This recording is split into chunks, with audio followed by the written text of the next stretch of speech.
Hi, I'm Kirsten Miles from Team True Grit, and I'd like to take a few minutes to tell you about my fondest childhood memory. Now, I'm 42 years old, so I had a lot of memories to choose from. I thought about telling you about when my brother used to send mixtapes home from college so that the music I was listening to would be cooler than what my friends were listening to. I also considered telling you about when my sister prevented me from beating up the neighborhood bully because she jumped in between us and gave him a tongue lashing so fierce he cried and ran away. I also thought about telling you about the time I was in second grade and my parents made me write a 2-page essay on the damage of racism because I'd come home from school that day and told them a joke that I'd heard that I didn't realize was racist. But the memory that I did choose left me with bruises on my face, scratched up bloody arms, misplaced anger, and a retelling that occurs every time my family gathers. I was 8 during this time. That would make my older brother John 12 and my sister Stephanie 6. Now, during this time in my life, I truly believed I could be Wonder Woman. But this was before I thought I could be Madonna. So I should be embarrassed about the amount of time I spent in front of my mother's mirror, spinning and spinning and spinning, just knowing that when I would stop, I would don a red and blue and gold outfit that even Linda Carter would be jealous of. But every time I stopped, I wasn't Wonder Woman. And I would spend all this time trying to figure out what didn't work. Did I not spin fast enough? Did I quit too soon? I just couldn't figure out why, after all my hard work, I wasn't Wonder Woman. And that's what led to this incident. It was a strange day anyway this day because my parents, a school teacher and a professor with 3 kids and pretty much no money, decided to go out on a date that night and leave us home alone. It was the 80s, so nobody judged back then. And in a rare moment where my brother and sister and I actually loved each other, we decided we would go out and play.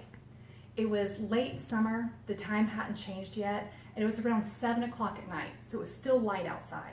And we're outside playing, and my brother John says to me, I know how you can become Wonder Woman. You've been doing it wrong this whole time.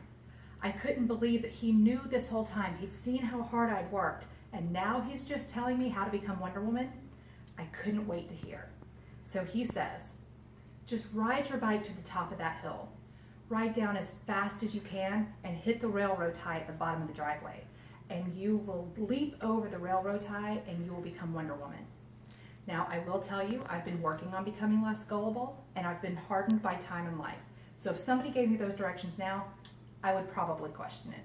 But this day and my passion for becoming Wonder Woman overrode that. And so I took my pink banana seat bike and I rode it to the top of the street. I said a little prayer to the Amazonian goddesses and I rode my bike down that hill so fast that my feet could no longer keep up with the pedals.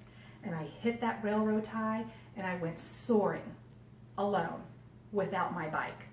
And before I realized my fate, and as I'm flying through the air, I hear my brother yell at the top of his lungs, Wonder Woman! And then boom, I hit the ground. Hard. I'm pretty sure I bounced. I was bloody and scratched up and probably had a concussion. So my brother, not because he was worried about me, but because he was worried he'd get in trouble, comes running over to me to make sure I'm okay. And I get up and I shake it off, and with intense sadness in my eyes, I look at my brother and my sister and I say, it didn't work. I wasn't mad at my brother. I wasn't mad at being hurt. I was upset because I still wasn't Wonder Woman. So my sister, whose cynicism and sarcasm have been palpable since she was 2, leans down to me and says, you're definitely not Wonder Woman, but that was wonderful to watch. Surprisingly, we still love each other today, even though that was a little bit of a rocky patch.